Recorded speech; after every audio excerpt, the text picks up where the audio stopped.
இப்போ ரீசெண்டாக வந்து பார்த்தீங்கன்னா மழை நிறைய தேங்கியிருக்கு. ஸோ அதனால வந்து பார்த்தீங்கன்னா நிறைய மீனும் நம்ம வந்து பிடிச்சிருக்கோம். ஆனால் வந்துட்டு ஒரு 13 ஃபிஷ் நம்ம வந்து கிட்டத்தட்ட பிடிச்சிருக்கோம். பட் ஆனால் தண்ணி வந்து நிறையவே வந்துட்டு இங்கே இருக்குது. நான் உங்களுக்கு காட்டுறேன். அங்கே பாருங்கள் எவ்வளோ அளவு ஓடுதுன்ட்டு. அங்கெல்லாம் பாருங்கன்னா நிறைய தண்ணி இருக்கும். இது சோப்பு தண்ணி. அங்கே பாருங்கள் எவ்வளோ ஆழ ஓடுதுன்னு சொல்லிட்டு ரோடு ஃபுல்லாகவே தண்ணி ரொம்பிடுச்சு. அங்கே பாருங்கள். அண்ட் நாங்கள் இதில் வந்து சில மீன்லாம் வந்து பிடிச்சிருக்கோம். மொத்தம் 13 மீன் பிடிச்சிருக்கோம். அண்ட் ஒரு நண்டும் பிடிச்சிருக்கோம் நம்ம. ஸோ இப்போ நாங்கள் அதை காட்டுறோம். ஃபர்ஸ்ட் வந்தீங்கன்னா இது எல்லாமே வந்து நல்லா பார்த்துக்கோங்க. அப்புறம் நண்டு நம்ம பிடிச்சிருக்கோம்.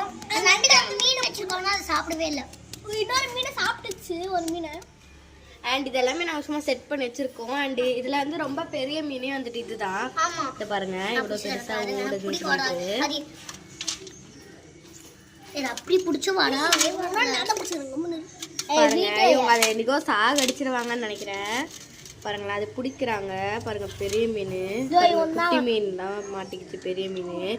இது வந்து என்ன மீனுன்னு எனக்கு தெரியல. உங்களுக்கு தெரிஞ்சா கமெண்ட்ல சொல்லுங்க. பப்பு விட்டுரு. ஸோ மீண்டும் நெக்ஸ்ட் வீடியோவில் பார்க்கலாம். Bye guys.